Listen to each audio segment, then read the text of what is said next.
Please welcome the panel on Crypto's Wild Ride, The Great Debate, moderated by Nicole Valentine, FinTech Director of Milken Institute Finance.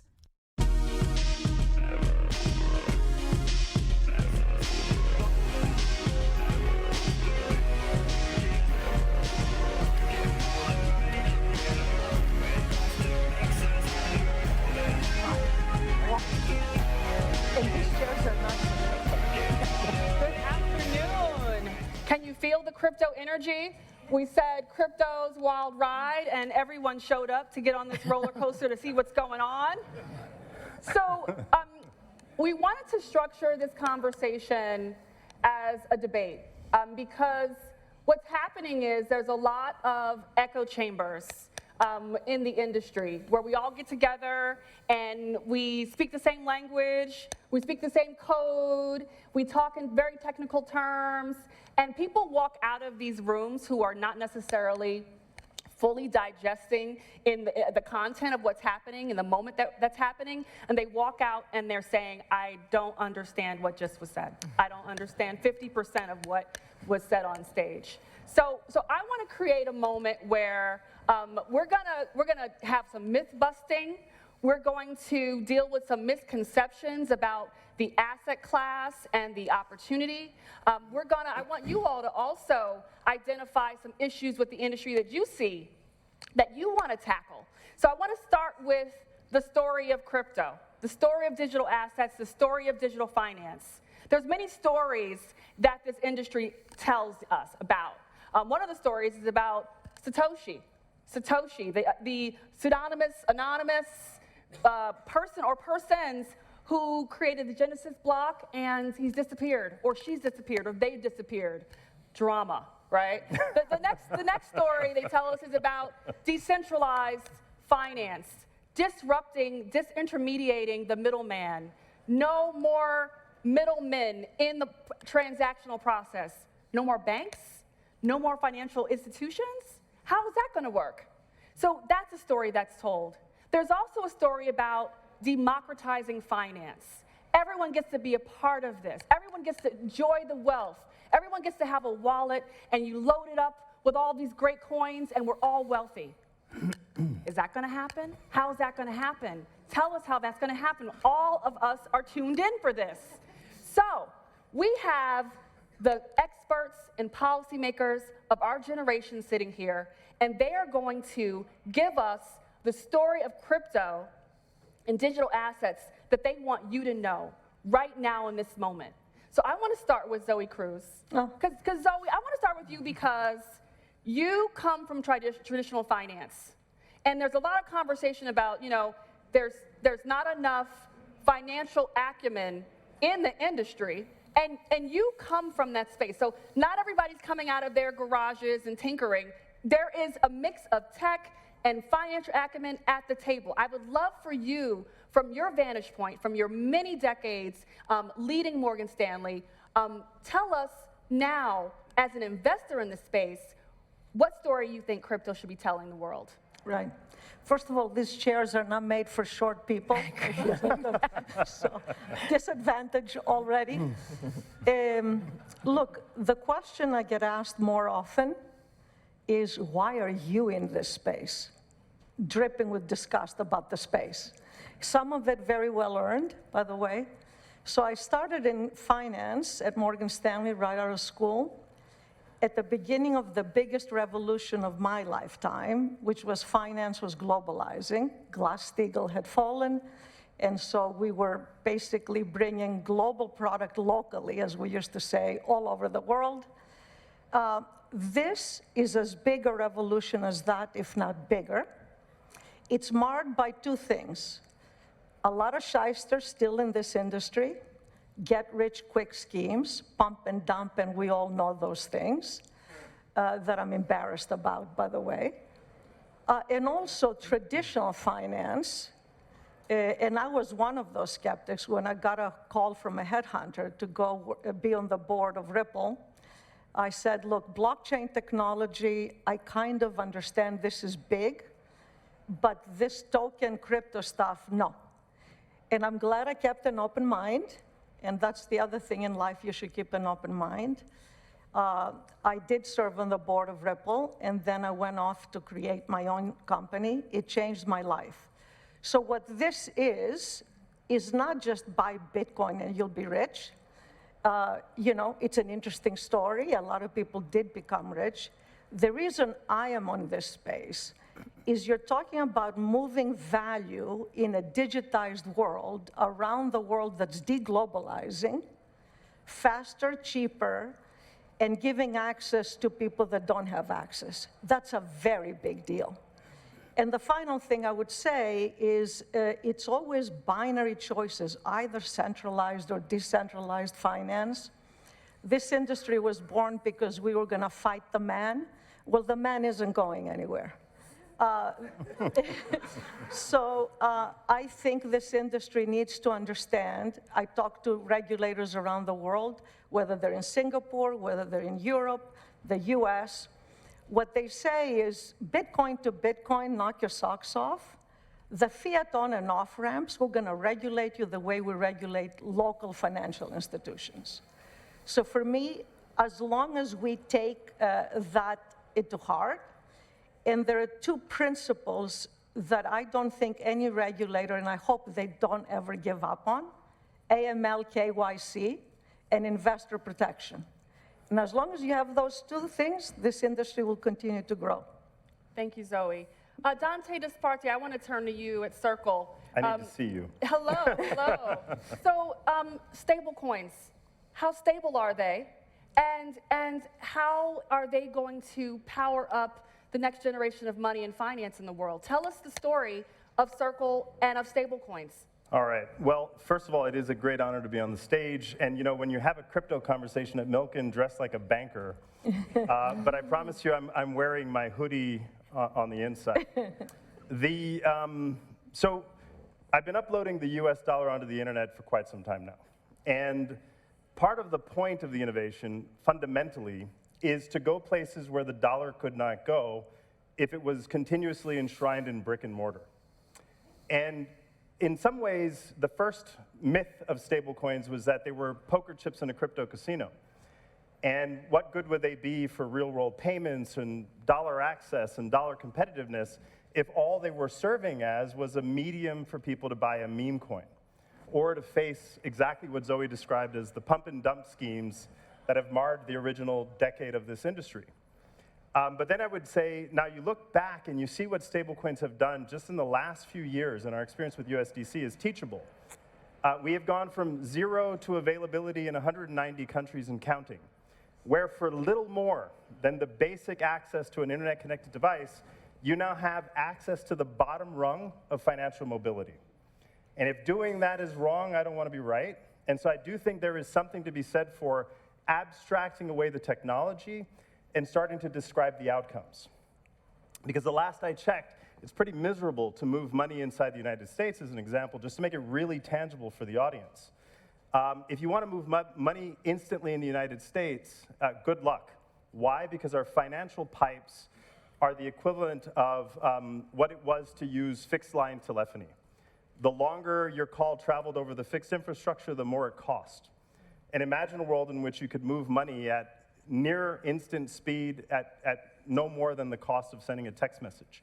And so digital assets, blockchain, and crypto, I should argue that crypto is short form for cryptography, the very technology that ensures your right to privacy is protected and that systems stay safe and that they're redundant and they're cyber resilient. This is merely a technology no distinct from cloud, but of course when the cloud first showed up, it was terrifying. And IT teams whose job dependency and job security depended on keeping a server farm running were reluctant to tell their companies and their boards, please adopt the cloud. But if I told you that a dollar-denominated stablecoin is to payments, what cloud infrastructure or OpenAI is to computing and infrastructure, then the question would be, when can we start? Because guess what? The way we move money in the 21st century is wanting. And so stablecoins today have processed USDC alone more than $26 trillion over the last period of time. And again, that payment network is instant, it is device-centric, and then it powers a whole host of other use cases that we have represented on this stage, which is the composability and the programmability of money as well. because fundamentally the form factor of stablecoins is to take a physical dollar and to digitize it. My last analogy, and then we'll get into the myth busting, is remember, maybe I'm dating myself, but remember when you could turn your CDs into MP3s? The music was still yours, but once the form factor changed, you can skip a song, you could fast forward and beyond. And the last quick point I would say is you want to know why crypto and why Web3 is such a unique innovation. Look at the terms of service agreement of your iTunes library. It's not yours. You cannot bequeath it to your next of kin and put it in your will, because it's fundamentally somebody else's property. Digital assets and crypto allow you to rethink that operating model, so the thousands of dollars you've spent in your technology libraries and your money and all these other assets can actually accrue to you, and you can pass them on to your next of kin. Thank you. I'm glad you mentioned Web3, because I want to focus on, now we talk about Web3. We have a Web3 power player here in MoonPay with Ivan Soto-Wright. Can you tell the story of how MoonPay is playing into this Web3 movement? Of course. Well, first, thanks for having me. And it's great to see us get upgraded on the stage. We're hoping to get the main stage, hopefully next year, for this audience. We'll keep leveling up. Yes. For me, crypto is the most important technology, I think, in my lifetime. I'm just honored to be, playing a role in helping shape it. I think the really simple analogy is a cryptocurrency wallet can replace your bank account. If you use a cryptocurrency wallet, you go download one today, you'll find it to be far more efficient than your existing bank relationship. Anyone with an internet connection can participate. Anyone can move value frictionlessly 24/7. And so what I saw with MoonPay in the very beginning was it was very difficult for people to get started.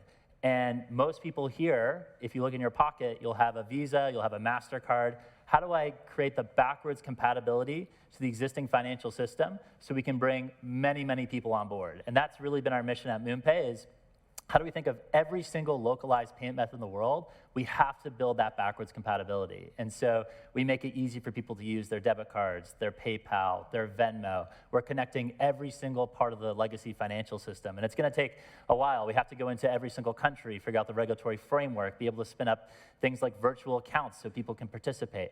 But from a settlement perspective, this technology is beautiful. It's instant. And we're just at the beginning. Now, when I really think about the next frontier of crypto, we're going to think about productive assets beyond just the dollar, earning yield on a dollar, credit instruments, stocks. Everything will become tokenized. And so, for us, where we really focus is how do we build the best user experience? That's a result of building great products. That's a result of building great APIs, developers that can use those APIs. When we think about where AI technology is going, these agents are ruthlessly inefficient, and they're going to leverage the best set of APIs that they can for money movement. They're not going to be using legacy systems that take days for money to settle. They're going to be using stuff that's instant, 24/7, that the next generation requires. Awesome, Ivan. I want to turn to Coinbase. Sebastian, Coinbase Asset Management. We have trillions of dollars of capital walking around our conference, and allocators are here, and they're on the sidelines. They are going to their boards. They may try to make an allocation in the space, and they're getting turned down. They're saying, this is too volatile. This is too risky. What does the industry need to say to the institutional side of the picture? What do you need to say to allocators? What stories do we need to tell to get them comfortable in taking this risk? So you said dollars are risky? Was that the summary of what you just said? Because if you walk around the halls here and you're on a plane speaking to allocators globally, look, this current monetary and economic environment is different. We all know it's very, very different, right? We are entering a new regime, but we're not entering with a clean start. We've got massively indebted economies. We've got slow growth, and we have basically an inability to put on fiscal restraint, right? So if you talk to these people that have these dollar assets, actually many of them, I should say, don't have dollar liabilities. And we were talking about this earlier. If you're an investor and your dollar and the dollar is not your liability, but you're long dollar assets, the dollar may in fact be your liability, right? So we take this macro approach to some degree in Coinbase Asset Management to try to engage with investors to solve problems. In the end of the day, we can build lots of cool stuff in crypto, and many things have been built. But many of these solutions are there in search of problems, right?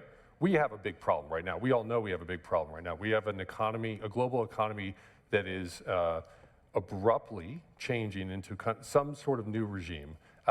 And it is creating an investment problem for a lot of investors. And we wanted to sell more creative products, but in the end of the day, people really want one thing, which is Bitcoin, because they view it as still, even today, at a $1.9 trillion market cap, an asset with truly asymmetric properties. It can go down 50, 80, 100%. That's all technically possible, right? But at the same time, it's not hard for people to imagine that Bitcoin could be worth 800K, 900K, or $1 million in 10 years' time. We actually just put out our forecast for about 840,000 in 10 years' time. Our CIO, Marcel Kasuvich, did that. And we did that because of the question that you mentioned, right? Large investment plans around the world are concerned about this macroeconomic environment, saying, how am I going to protect my savings? I want to grow, I want to grow my investment plan, but I'm concerned about just the store value. So we actually see multiple plans that are now considering adding store value to their investor policy, or rather to their strategic asset allocation. Those are painful processes. You have to go to your IC. It comes every quarter. They might say no, right? But this is a moment where, Bitcoin in particular, as we were discussing, has been made unique. It has been separated from the rest of crypto in some sense. It is called the US Bitcoin Strategic Reserve. It's not called, then we have the strategic stockpile over here. That's everything else. It's not just the US government that's thinking down those terms. And we think it's a special moment for Bitcoin in particular. And that's the problem to be solved. I think that after that, the investment opportunity to upgrade finance is massive. And that's probably a 2026 story. Thank you, Sebastian. Mary Catherine from Uniswap, I want to focus on the use cases, the applications, the layers in this tech engine that's being built. I'd love for you to just demystify what Uniswap is and the DeFi decentralization conversation that you talk about when you're giving people information about what you do. Yeah, definitely. So speaking of upgrading the financial system, DeFi protocols are essentially automated financial services. So you've heard about 24/7 instant settlement, the ability for users, whether they're professional or individual, to hold assets themselves. That all means that then some of the functions that rely on so many different steps, participants, intermediaries in financial services, can be coded into software and specifically smart contracts. So Uniswap is the most used decentralized finance protocol. We've also built a bunch of products on top of that help people use it. And what it does is automate market making. So the contracts, Excel models, the drinks with brokers, the connectivity and software systems that are needed to create liquidity in traditional markets are possible on a blockchain with just a protocol that operates itself. So it's a series of smart contracts operating on blockchains, and it's processed almost $3 trillion in about 6.5 years. So it just gives you a sense of the scale, and that's asset agnostic. So today that's used for the assets that we've been talking about, what we think of as crypto, Bitcoin and Ethereum and other tokens.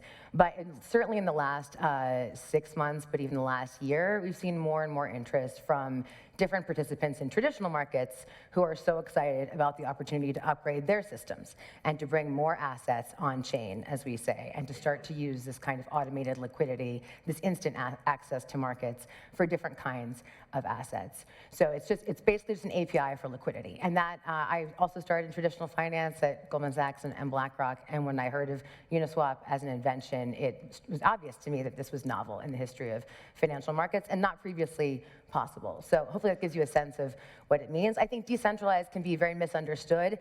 You can still have teams of people who are building decentralized finance, but at the core it means that the functions aren't dependent on any one company, much in the way that we think of XMTP or SMTP, these different protocols that have been critical to the evolution of the internet that are decentralized. And then you have applications like Gmail on top of SMTP that helps an individual user make sure their email is clean and navigable and helps block fraud and stuff that they don't want to access. The same thing is true for applications that we build on top of these protocols.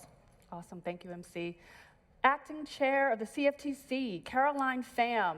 So the administration has changed and regulatory clarity is within reach, and you are leading in this regard. I want you to talk about what you're contributing to the regulatory environment so that capital can come off the sidelines, feel comfortable coming in, and people can build more. Well, thank you so much for having me here back again at Milken Global Conference. So I love that this session is about myth busting, because I'd like to address a myth right up front. So what's the same under the new administration? What's the same is that there is no tolerance at all for fraud or for scams, right? It doesn't matter what kind of fraud you're trying to commit, whether it's crypto fraud, whether it's some other kind of Ponzi scheme, it's just not allowed. And in fact, you've seen across the DOJ, the CFTC, and the SEC that we have all redoubled our efforts to pursue fraud in crypto and across the spectrum. But what's different? What's different is that in this administration, we have optimism. We have optimism about the promise of a new technology. We have optimism about its ability to contribute to the growth of the American economy and to prosperity for all Americans. And we have optimism about the ability of our government and our regulators to deliver on that promise. And so I'm very proud to be a part of that. And how are we accomplishing this? So I think it's really important to take a step back and really define what we mean when we're talking about digital assets, and particularly what it means from the financial market regulator perspective. So to me, when we talk about digital assets, it's really two distinct categories. The first is that digital assets is a new format, so tokenization, of traditional financial instruments. The second is that unbacked crypto assets is a new asset class. And so how we approach each of those things from a regulatory perspective is going to be different. When it comes to tokenization, we should have a tech-neutral approach, just the same way that we went from paper stock certificates to electronic records to now records on a blockchain. It shouldn't make a difference. Our securities markets will be deep, they will be liquid, they will be the greatest in the world, and they will contribute to the engine of growth in America and for entrepreneurs all over the world to come here for our amazing universities and our cheap and plentiful funding in both private and public markets. What is the other thing that's really important to keep in mind? What's important to keep in mind is that what are the use cases, right, that digital assets can bring to financial markets? And I see them as three key benefits, right? So number one is the ability to enable greater liquidity formation. And actually, DeFi has a tremendous ability to aid in that liquidity aggregation and formation. Number two, and I've been saying for 3 years now, and I used to work at a big bank, so I've been very focused on this. Number two is that the killer app for blockchain technology in traditional financial markets is more efficient collateral management. The CFTC oversees the $700 trillion notional derivatives markets. There are untold amounts of margin and collateral being exchanged every single day, and with blockchain technology, that can become tremendously more efficient. And by being more efficient, it allows financial institutions to redeploy those assets in more productive ways. It can allow financial institutions to provide more credit to households and businesses. It can allow financial institutions to put those assets to work in many other ways. And then finally, number three is that the blockchain technology can reduce risks. Clearly, it reduces operational risk, but it can also reduce other financial and non-financial risks. So as an example, there are reports that have come out that have said that tokenization can save billions of dollars a year in both OpEx and CapEx. When you take that and you extrapolate it out across the banking industry or other financial institutions, it's a tremendous savings. Now, what has the CFTC been doing to address these different areas? When it comes to tokenization, thank you, Nicole, for serving on the CFTC's Global Markets Advisory Committee's Digital Asset Markets Subcommittee. Last year, that subcommittee came out with not only a digital asset taxonomy to help bridge the gap between the lack of regulatory clarity in the United States and the standards that have been implemented across international standard setters as well as other jurisdictions, but we also importantly came out with a recommendation for tokenized non-cash collateral. That could be tokenized treasury ETFs. And so I'm very pleased to say, I'm announcing, this is big news, the CFTC is going to be soon participating as an observer in industry tokenization pilots. so that we can better understand the use cases and the benefits of the technology and engage in capacity building so we can be ready for a new or more expanded role. When it comes to crypto assets as an asset class, obviously having predictable rules helps the maturation of the asset class. So there's the President's Executive Order on digital asset markets. There's the President's Working Group that the CFTC is proud to be a member of, and we're contributing towards that 180-day report. We've been providing technical assistance to Congress, and just today they released the discussion draft of the market structure legislation. And we rescinded 2 advisories that were not appropriate anymore given the development of the asset class that were specifically targeted at heightened standards for crypto derivatives. And then we have completely ended regulation by enforcement consistent with the DOJ memo. So it's been a tremendous amount of work that we've accomplished in the first 100 days. And so I just want to leave you with some lessons learned as we think about the approach to regulatory clarity in the United States for crypto assets. I think when you consider what was the last most transformative piece of market structure legislation, it was the Dodd-Frank Act. It was how the Dodd-Frank Act completely changed the swaps markets, which, by the way, the CFTC also regulates. And so I implemented Dodd-Frank. I not only worked on the rules when I was staff at the CFTC, I then went to Citi and was the global head of swap dealer and Volcker compliance. And I ran a $1 billion compliance program. And the industry spent hundreds of billions of dollars in registration and compliance costs, and it took the CFTC 4 to 5 years to write the rules to implement the Dodd-Frank Act. But what did Dodd-Frank really result in? I think there's 2 things that everybody needs to keep in mind about getting the legislation right. And I really commend the efforts of Congress, and I've been pleased to help with this. We have to make sure that the compliance costs don't crush the innovation and crush entrepreneurs. Because one of the unfortunate results of the Dodd-Frank Act, while it made many aspects of the market structure better, and particularly central clearing was a great innovation, but it ended up with a regulatory moat so that the barrier to entry was almost just completely prohibitive unless you were the biggest of banks. And number 2, it resulted in market fragmentation. And because digital assets is inherently a global and borderless market, I think we must be careful to avoid the market fragmentation that could be an unfortunate result if we don't get it right with not having the overbearing compliance costs. Thank you.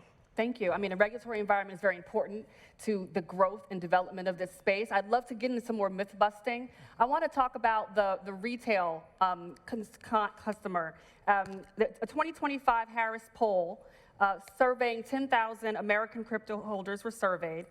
And they said ownership of crypto skews younger, with 67% of crypto owners under the age of 45. 15% are over the age of 55. Further, crypto isn't just for bros anymore. It's also a third, 31% of holders are women. Surprisingly, crypto holders are more likely to work in construction, 12%, compared to financial services, 7%. And there's also, just in terms of, while nearly half make more than $150,000, 42%, many do not belong to higher income brackets. 25% of crypto-owning households earn less than $75,000 a year, and 40% of crypto users hold less than $5,000 in digital assets. You have a demographic of people who are looking at this saying, this is my opportunity to access wealth. There's that promise of that. I'd love for you all to just give us a sense of how is this industry setting up the infrastructure for this promise to be realized for those who are saying this is a place of saving, this is a place of store of value. What is the delivery point that you all see in your work? Maybe, Zoe, I want to start with you. Well, sadly, I don't think the industry is ready to actually responsibly entice retail investors. I don't think we should legislate what people do, but it is a very, very risky asset class. As I say in any talks I give, this is a Cambrian explosion of activity. We know what happened if you study evolutionary biology. Most of the things died. The things that survived were worth a lot of money, great mammals were born out of that. So I actually think, again, that's the problem with this industry, where I agree you should, zero allocation to Bitcoin or to the broader asset class is the wrong answer. More than 3 to 5% of your liquid net worth is also the wrong answer. If you talk about risk reward, never mind a plumber who cannot pay his or her bills. So for me, the bigger issue, and what I say to people is, put enough where you care to see where it's going, but not so much where you can't sleep at night because it collapsed another 50%. And you will accrue value over the long run, diversify across use cases. For me, I'll give you a couple of statistics about Ethereum. You know, as I said, Bitcoin sucks the air out of the room. So Ethereum has made, since its inception, and it really took off in 2017, so tokens are claims to a network. The bigger the network, the more valuable your token, if you think oversimplifying it. So Ethereum has earned $27.8 billion of real money, revenue, since it was born. And it's accruing at $3 billion annually. It buys back, think about the stock buybacks of a cash-rich company. It buys and it burns Ethereum. And so if you say, if you were analyzing a company that makes this kind of money, when BCG released a study that said stablecoin, that is the killer app. Stablecoins are digitized dollars. The world, that is a reserve currency. They'll put some of it in Bitcoin, but sadly or not so sadly, the world reserve currency is the dollar. BCG said in 3 to 5 years, it'll be $16 trillion coursing through the veins of base layers. Ethereum by far is the hegemony, has the hegemony of that, 55% market share. The next largest is actually 30%. And so when you think about the revenue generation of such a thing, it went down 40%. I am very bullish on Ethereum, and we have a portfolio where we are long Ethereum. We're down 40% on Ethereum. But when you think about, again, traditional finance, where I saw here Ruth Porat, who was the investment banker, and Mary Meeker, the internet queen, when I was at Morgan Stanley. We IPO'd every major, big technology story under the sun. They did deep research, and they went around and told the story. And we raised a lot of capital for that story. I just told you a story that is actually, in my many, many years in finance, is unprecedented. Would you have guessed that it's down 40%? When you don't need to beg the CFO to give you information, it's all there, transparent information. So one of the biggest myth busts, I would say, is looking at price appreciation to become rich. I don't think is the way to go, whether it's a retail investor or it's an institutional allocator. I call it liquid VC. That token you can buy and sell. Most of them you can buy and sell nowadays. As you know, the best of the best VC guys, they take your money for 10 years. 2 to 3 of those investments go to zero.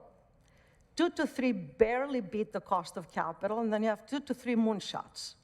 And they can't change their mind. Once they buy some story to 2 guys and a dog at an instant unicorn, they're in. Well, in this world, you can actually look at data, and you can judge whether that's the best next thing. So for me, coming back to retail investors, I think the world will go to a story where you don't begin by shilling whatever story will make you most money. And that's sadly where traditional finance is as well, by the way. I mean, I don't want to oversimplify the world, but I think this is very, very, as I said, important revolution, but its true value to society, democratizing finance, we talk about it. I used to be in foreign exchange. If you want to move hundreds of millions of dollars around the globe, and you're Morgan Stanley, you can still do it with a very old technology. If you're a small guy in Peoria, not so good. So it does give access, faster movement, accessibility. The rentiers are not involved. That's a very big deal. So to me, to convince a plumber whether they should buy Bitcoin and he'll be rich is not the right way to sell the story. I just want to speak. I think that's exactly why the market structure legislation that's in draft form right now is so important. Is because for the past several years, if you were building anything on a blockchain, you had a massive regulatory overhang and legal risk behind you, and so that led to adverse selection in many cases in who was willing to launch assets on blockchains and which participants were willing to participate on them. So what you hear in the stats that you shared, Nicole, is a willingness to bet in the future. You hear the reality that this technology is instantly accessible, right? So that the same assets, as Zoe was saying, early assets basically can be instantly available at the same time to a retail investor and to a professional investor. The same infrastructure, the same level of liquidity, it's transparent. That is extremely appealing, and so in the stats that you shared, you hear users of all kinds of different backgrounds being excited about that, and in order to have higher quality assets and more things that you can buy for the long term and to have your real financial life on a blockchain, we need market structure legislation, and I'm so excited about it happening this year because I hope, because then more and more teams can say, wait, actually, who knows how to read IPO markets anymore, but I have a cash flow generating business. If I'm willing to launch a token where I can disclose the ownership and have the revenue be on chain, I can have instantly digital disclosure and I can have a much faster path to liquidity and to capital markets. So that's the world that I hope we're living in literally as soon as next year. And then I hope we'll come back and Zoe, maybe you'll say, okay, now we're ready for retail.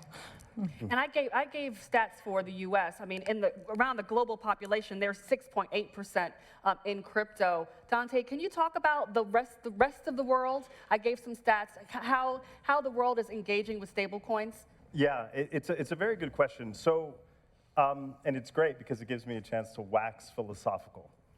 On the US dollar, it says, "In God we trust." And a $100 bill and a $1 bill might have the same total cost to produce them and the same total cost of material.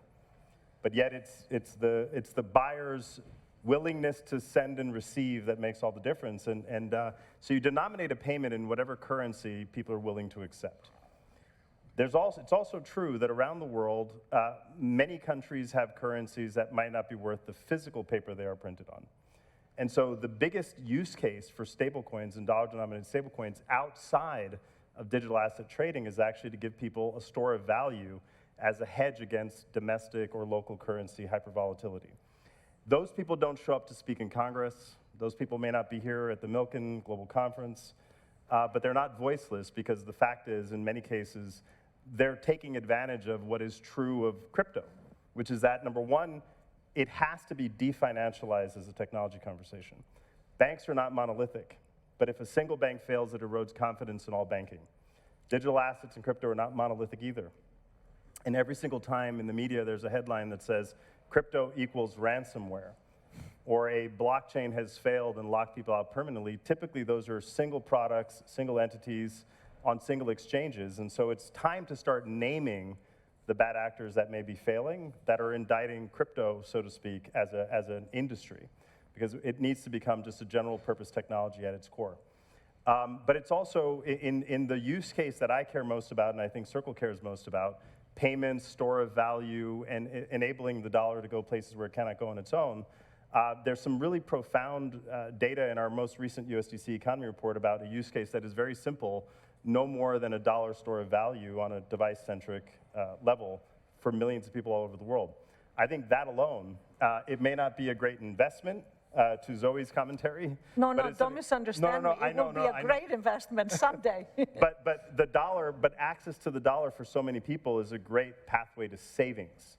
And that cannot be ignored either. The other quick point I would make is, again, at the scale of the world, we have a planet with about 1 billion people who live in the shadows. They don't have national ID that would get them into the formal economy. Digital assets, pseudonymity, anonymity, and device-centric financial services are also creating a pathway to normalize the delivery of the formal economy to billions of people potentially. And so I think the crypto story in the long run is actually bigger than investments in capital. It's billions of end users who are stranded on the margins and potential trillions of dollars of real-world activity that can reach them in novel ways. But I completely agree with the commentary between the acting chair and Zoe as well, that this shouldn't just be lawlessness. It needs rules, and the more we have rules, we could race to the top and actually do this in a safe way. Can I just interject? I think Ethereum, I'm doubling the position, just to be clear. I think it's going to go much Down higher. 40%, doubling position. Yeah. But again, it isn't about, the exciting thing about this isn't about money. Of course, money is wonderful. It's a report card, as I used to say at Morgan Stanley. Fraud, people talk about fraud in this industry. Sadly, it exists. The largest fraud in history was from a public regulated company called Enron. I was running fixed income and commodities at the time. I had a front seat. Second largest, WorldCom, Wirecard, Archegos, Madoff.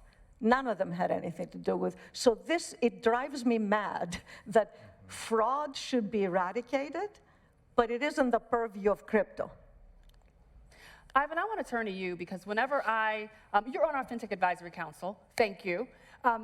You are growing. I mean, you are making acquisitions, you're building, you're expanding. You're in the driver's seat and you're architecting growth and more products and services and meeting the needs of retail and institutions. What's your decision tree as you're making these acquisitions and moving forward? Tell us about them. So first, it's really simple. I hope that we can enable people to access anything on chain. And if you think about what has been able to be on chain so far, we're just scratching the surface. Obviously, we have Bitcoin, uncorrelated diversifier to portfolio. You can look at it from a risk-adjusted basis, and you could say this could be the next gold, an $18 trillion asset class. There's still a growth story there. But I think a lot of people just had to jump through hoops to basically try to claim some of their assets were in securities. We're now getting to market structure. We're actually going to see productive assets end up on chain. What is the most used cryptocurrency today? It's actually the US dollar, right? And I think that's a really good thing. And now we got to get it into everyone's pocket all around the world. And now we can frictionlessly be able to do that in the form of the stablecoin. Where do we go from there? We're going to be able to offer interest. We're going to be able to offer yield. And for people that don't have access to banking full stop, already a massive improvement. The next jump is, wow, I can actually start earning interest and yield in US dollars. And then it will be, oh, I can actually access a stock. I can access a commodity. I can access a bond. And so we're just, I think, at the very beginning, and now that we get to regulatory clarity, we're going to have a whole range of new productive assets that end up on chain. Now, the way that we look at things at MoonPay, it's all about access. So how do we connect a legacy system? How do we connect as many of these payment methods in different parts of the world? And how do we make that frictionless to the user? We really care about that user experience. And I think we build these beautiful widgets that we embed in all the most popular places where people want to interact. We think that regulatory compliance is super important, so we take that very seriously. 160 countries, making sure that we can do that in a regulatory compliant way. Huge legal and compliance budget, but our goal is we expend that budget so developers are able to build more freely, and we start focusing on all these incredible use cases, these technologies like Uniswap, incredible invention for abstracting liquidity. We want to see more builders, be able to build on this technology and not worry about the regulatory compliance aspect. So for us is, get those licenses, offer it as an infrastructure to everyone. Now, this year has been a really big year for consolidation in the industry. I think we're seeing that as a theme across the crypto space. From our perspective, we've been really focusing on where the new emerging use cases. We think for payments, especially with merchants, we're actually starting to see that merchants are recognizing, wow, why am I paying 2 to 3% to accept a payment when I could accept it for free and potentially accept it in a better currency than the currency that I have? I think from my perspective, that's we acquired this company called Helio this year. We power Solana Pay. We make it frictionless. You can go and check out as a merchant if you want to buy the new Solana mobile phone. We found that users actually preferred using stablecoins to make the purchase over debit and credit cards, and it saved Solana millions of dollars as a result of doing that. So we're just at the very beginning of merchants starting to embed it. We're starting to see really great traction with Shopify around being able to use cryptocurrencies in merchant transactions.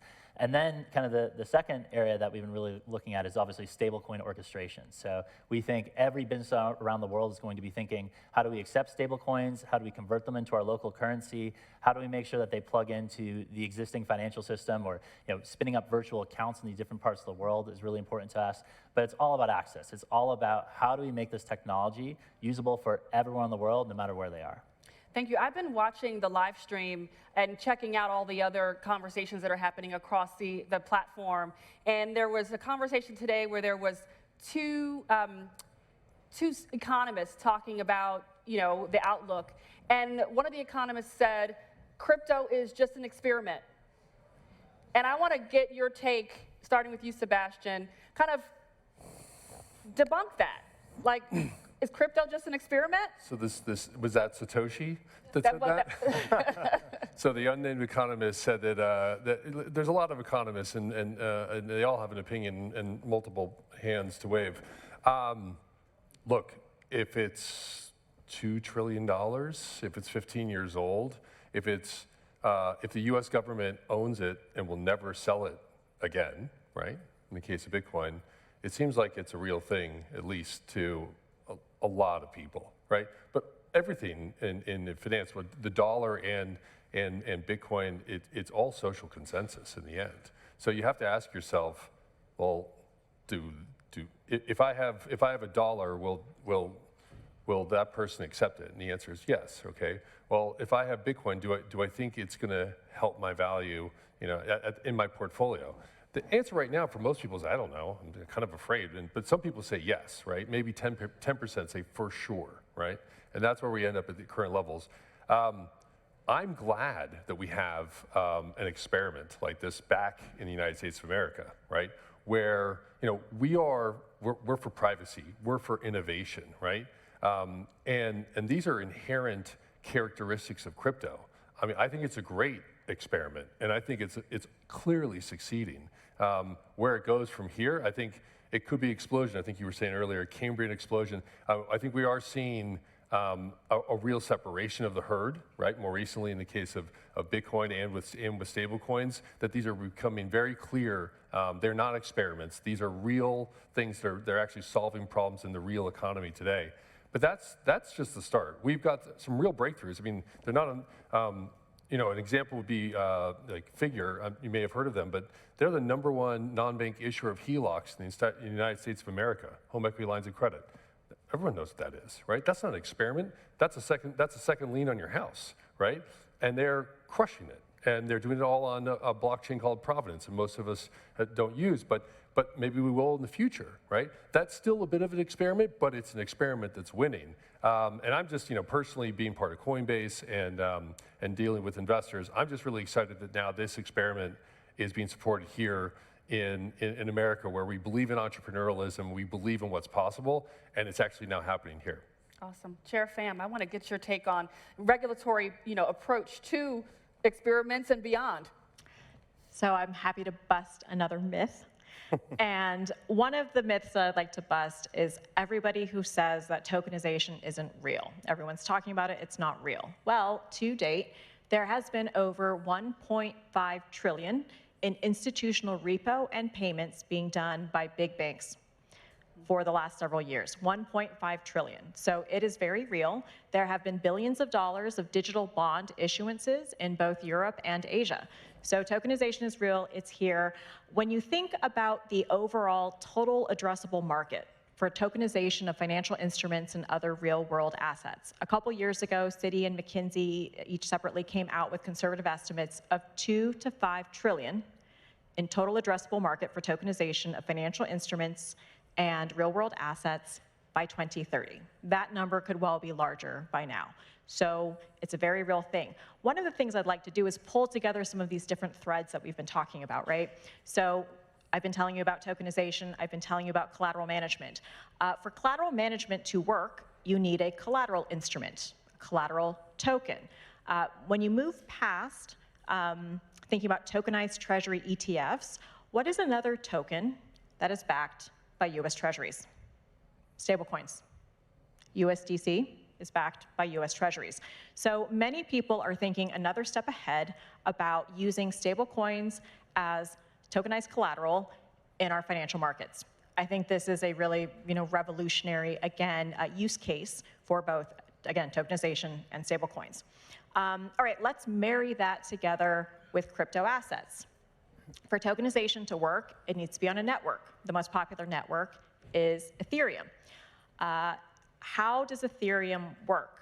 Ethereum works by burning Ether, which is actually called gas, and that powers the transactions on the Ethereum network. What are other consumables that are traded in our markets? Actual oil and gas, right? FX. These are all consumables. So if there's going to be 2 to 5 trillion of tokenized assets and you need to burn a network token in order to make that work, then now you've got an entire value chain that brings together tokenized financial instruments, stablecoins, and unbacked crypto assets that are network tokens that are the consumable that is needed to power that network. Thank you. So in our final minutes, I'd love for each of you to give the audience online, right here, a key takeaway. I mean, we're consumed with content all day. We're going to be consumed with content tomorrow and Wednesday. And what do you want people to take away from this conversation, from your work, from the industry? I want to start with you, Ivan. I think crypto wallets are the future. I think they will replace your bank account, or they will be embedded absolutely everywhere. It's a more efficient technology. It's 24/7, and we're just getting started. So we just need to build that backwards compatibility to the existing financial system, and we should see more and more people in this room transacting with crypto wallets. Thank you. Chair Pham. So I'll repeat something that I said back in 2017 when I was at Citi and we were looking at blockchain technology and its potential to disrupt the financial system. So I said, if you have this technology that is a more efficient and cheaper way to move assets around the world, essentially better pipes and plumbing for our financial system, then what happens to us when we're the bank that's the pipes and plumbing for the financial system? So are we going to be dinosaurs and get taken out by a mass extinction event? Or are we going to be nimble and evolve like the mammals did? So I think this is something that we have to really recognize. It's real. It can modernize the entire pipes and plumbing of the financial system. And so are we going to be the dinosaurs? Or are we going to be those clever little mammals? Thanks, Chair. MC, Mary Catherine. Yeah, and I'd say that this year is the year that traditional players start to use these interoperable protocols, that like instant 24/7 global liquidity starts to be infrastructure for all different kinds of assets, and you won't even realize you're using those kinds of crypto technologies. Thanks. Dante. All right. Key takeaways. Key takeaways. Number one, I think it's still early when you're describing a technology. The technology is still a protagonist. And when was the last time you went to a conference and heard about how the internet works? And so soon enough, blockchain and crypto will fade into the background and will just be another extension of core technologies that allow us to conceive of a world where money moves without bank holidays and at the speed that we're describing on this panel. The other thing I would say is that, up until now, we have been competing in an environment despite US policy. And we didn't win the space race, the actual space race, without our political leaders giving us a destination. And so I think there's a lot to be said for moving away from an era of gradualism to one of optimism and dynamism, because the opportunities here are pretty grand, but we're not going to succeed unless we have a national destination in order to compete in this domain. Great. Zoe. So I would think about this as a paradigm shift. And if you look at this very real revolution, as I call it, and we zoom out in terms of, I'll interject my macro view of the world. I've been around for a long time around markets. The governments around the world are printing money it's overused, unprecedented. It's unprecedented. When the Chinese are printing money, we just don't know how much. They're not the Americans are printing, even the Germans are printing money. The Weimar Republic is a distant memory. When you have such huge debt, private and public, there are two ways out of it: repudiation or inflation. Everybody's choosing the latter. So in that world, Bitcoin makes sense as an allocation, but the Cambrian, the paradigm shift that we're talking about, I think you should read, and actually AI will help you summarize it, The Structure of Scientific Revolutions. That's where paradigm shift was invented first, and we in macro borrowed it.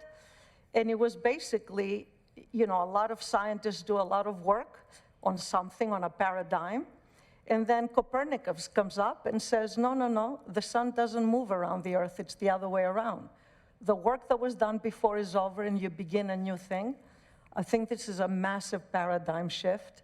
You need to stay open-minded and not say this is fake and fraudulent without even knowing what it is. Thank you. Sebastian.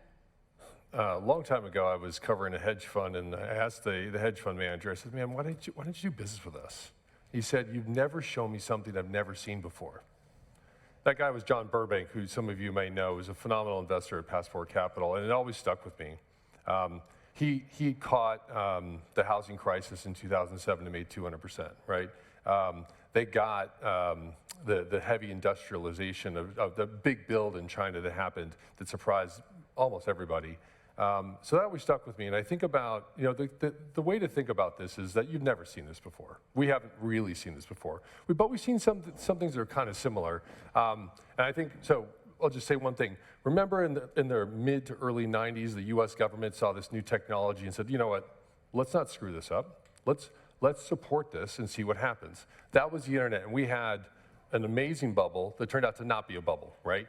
Because 20 years later, we have American exceptionalism, but what are we really talking about, right? We're talking about the support that happened for a nascent industry that then created these amazing companies, right? That really changed how, well, they created the internet, Amazon, Apple, et cetera. But Amazon and Netflix, all these companies were really able to accelerate because of what the US government did, and we have just seen a complete flip-flop, right? We have gone from a very difficult environment to the complete and polar opposite. There's no more myth-busting in TradFi. They're all rushing in right now because they all see the same thing, and now the career risk is gone, right? So has it been a little bit messy in the industry over the last 3 or 4 years? Of course it has. But you wouldn't see firms like Goldman and BlackRock, both but you wouldn't see firms like that involved if they were concerned about what happened. You'd see them involved because of what they think might be coming next. So I'd say focus on what's next. This is something that hasn't really happened before, that we're taking finance from offline to online. Money and assets are way harder than information, but now we have incredible support to make it happen. And what that means on the other side, we don't know, but this is the time to engage. Well, I want to thank everybody for engaging in this debate. I think you all scored really high. We look forward to the next opportunity to talk more about what is next. And I want to thank you for engaging in this conversation. Thank you so much.